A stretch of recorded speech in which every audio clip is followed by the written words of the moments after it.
दोस्तों गौरीकुंड से केदारनाथ धाम की तरफ जो जाने वाला पैदल ट्रेकिंग वाला रास्ता है दोस्तों, उसमें देर रात बादल फट गया है और केदारनाथ धाम यात्रा को रोक दिया गया है। दोस्तों आप देख सकते हैं यहाँ पर बहुत ही ज्यादा मात्रा में मलबा और पत्थर ऊपर से नीचे की ओर आ रखे हैं और सड़क तो है ही नहीं दोस्तों। यहाँ पर पैदल ट्रेकिंग वाला रास्ता हुआ करता था कल शाम तक, और रात में दोस्तों भारी बारिश हुई। और भारी बारिश क्या हुई दोस्तों, यहाँ पे बादल फटा है, ये देख सकते हैं आप। बहुत ही ज्यादा मात्रा में नुकसान है यहाँ पे, सामने आपको देखने को दिखाई दे रहा है दोस्तों। यहाँ पे बादल फटने की वजह से ये जो आप देख सकते हैं यहाँ पे बहुत ही ज्यादा मात्रा में पानी और मलबा ऊपर से आया है। और नीचे की ओर आप देख सकते हैं सभी जितनी भी यहाँ पे दोस्तों दुकानें हुआ करती थी, और इस जगह को सबसे सुरक्षित जगह माना जाता है, इसीलिए इन सभी दुकानदार भाइयों ने यहाँ पर अपनी दुकानें लगा रखी है। और आप सामने की ओर देखिए, ये दुकानें बिल्कुल बाल बाल बची है, और इन दुकानों में भी रात को दोस्तों लोग, यहाँ के जो दुकानदार है वो इन्हीं दुकानों में, अपनी दुकानों में सो रहे थे। और आप देखिए कितनी नजदीक से ये मलबा गया है, सभी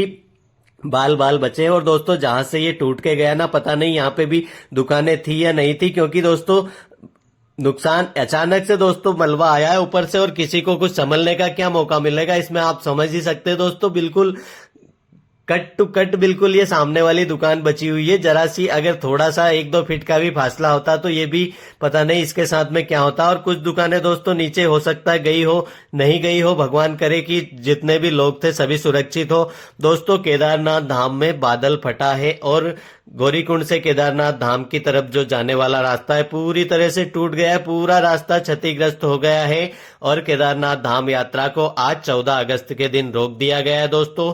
केदारनाथ धाम यात्रा फिर से कब शुरू होगी उसके बारे में जब तक ये रास्ता ठीक नहीं होता तब तक कुछ भी नहीं कह सकते। बहुत ही ज्यादा मात्रा में रास्ता टूटा है केदारनाथ धाम की तरफ जाने वाला। गौरीकुंड और केदारनाथ के बीच में बड़ी लिंचोली के पास में यह घटना हुई है। देर रात बादल फटने के कारण यहाँ पर जो रास्ता, पैदल ट्रेकिंग वाला जो रास्ता है, वह रास्ता टूट गया है। सुरक्षा के लिहाज से यह जगह बहुत ही अच्छी मानी जाती थी अभी तक, जिसी कारण दोस्तों इन सभी लोगों ने यहाँ पे अपनी दुकानें लगा रखी है। मगर दोस्तों बादल फटा है, और बादल फटना अच्छी घटना बिल्कुल भी नहीं होती। केदारनाथ धाम में बादल फटना एक बहुत ही बड़ी मुसीबत होती है। मगर दोस्तों फिर भी यह कहेंगे कि यहाँ पर आप इन दुकानें, हो सकता है इसके सामने जहां से ये मलबा बहकर गया उस जगह पे दुकानें हो, पर दोस्तों यहाँ पे दुकानें थी नहीं। यही जो सामने की ओर आप देख रहे हैं बस वहीं तक दुकानें थी, उसके बाद में यहाँ पे दुकानें खत्म हो जाती थी। और केदारनाथ धाम में दोस्तों केदारनाथ यात्रा को फिलहाल रोक दिया गया है। रास्ता बुरी तरह से टूट गया है, बहुत ही ज्यादा नुकसान केदार घाटी में हुआ है। इस रास्ते को साफ करने में काफी टाइम लगने वाला है। तो दोस्तों अगर आप केदारनाथ धाम में आना चाहते हैं तो फिलहाल दोस्तों मैं आपसे ये कहना चाहूंगा कि सुरक्षित स्थानों पर रहिए, अभी अपनी यात्रा की प्लानिंग बिल्कुल भी ना करें। दोस्तों अभी तक जो रास्ते टूट रहे थे, लैंडस्लाइड नीचे जो हो रहा था, वो दोस्तों आम बात है, होते रहते हैं। मगर बादल फटना बहुत ही बुरा संकेत होता है। अगर आप केदारनाथ धाम की तरफ आना चाहते हैं तो जब तक मौसम साफ ना हो आप केदारनाथ यात्रा की प्लानिंग बिल्कुल भी ना करें। दोस्तों ध्यान से सुनिए, केदारनाथ धाम में बादल फटना बहुत ही बुरा संकेत होता है। केदारनाथ धाम यात्रा अगर आप करना चाहते हैं, मौसम साफ होने दीजिए दोस्तों। 2-3 दिन का समय लगेगा, उसके बाद में मौसम फिर से साफ हो जाएगा। आप 3 दिन का वेट कर लीजिए, उसके बाद में केदारनाथ धाम यात्रा पर आइए। और दोस्तों अभी केदारनाथ धाम में कल ही यात्री आए थे दोस्तों, 2 दिन से नीचे फंसे थे गुप्त काशी में, और कल रास्ता खुला था नीचे वाला। कल यात्री केदारनाथ धाम तक पहुंचे थे, और आज केदारनाथ धाम में आकर यात्री फंस गए हैं। तो दोस्तों बारिश लगातार पूरी रात से लगातार बारिश हो रही है, और भारी बारिश हो रही है दोस्तों, हल्की फुल्की बारिश नहीं हो रही। कल दिन में मौसम दोपहर तक साफ था, उसके बाद में दोपहर के बाद से ही लगातार बारिश शुरू हो गई थी, और पूरी रात से लगातार बारिश केदारनाथ धाम में भी हो रही है। और ये जो पैदल ट्रेकिंग वाला रास्ता देख रहे हैं उसमें भी हो रही। यात्रा पूरी तरह से बंद कर दी गई है, किसी भी यात्री को केदारनाथ से नीचे की तरफ नहीं जाने दिया जा रहा है, और किसी भी यात्री को गौरीकुंड से केदारनाथ धाम की तरफ नहीं जाने दिया जा रहा है दोस्तों, क्योंकि रास्ता तो है ही नहीं, निकलेंगे कहां से।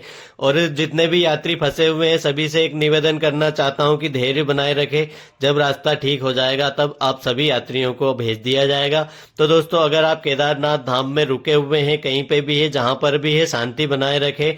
और अगर आप अपने घरों में हैं तो फिलहाल दोस्तों जब तक मौसम साफ ना हो आप अपनी यात्रा को फिलहाल रोकिए दोस्तों, क्योंकि लैंडस्लाइड होना, बारिश होना आम बात होती है, चलता रहता है, मगर बादल फटना बहुत ही गलत संकेत होता है। तो आप जब तक मौसम साफ ना हो, आपसे यही निवेदन करना चाहता हूं कि मौसम साफ हो जाए, उसके बाद में दोस्तों आप अपनी यात्रा को करें।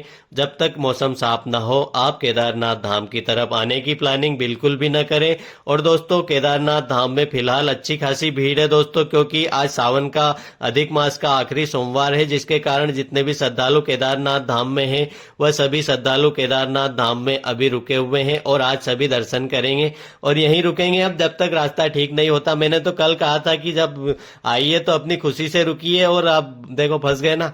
तो दोस्तों ऐसा होता है, केदारनाथ धाम की तरफ अगर आप आ रहे हैं ना, तो आप अपनी खुशी है। ये दोस्तों यहाँ के कुछ लोकल लोग हैं जो निवासी है, वह लोग जा रहे हैं, बाकी सभी यात्रियों को रोक दिया गया है। केदारनाथ धाम में कई जगहों पर ऐसे छोटे मोटे रास्ते तो कई जगहों से कई टूटे हुए थे, बाकी दोस्तों आज यात्रा को पूरी तरह से रोक दिया गया है।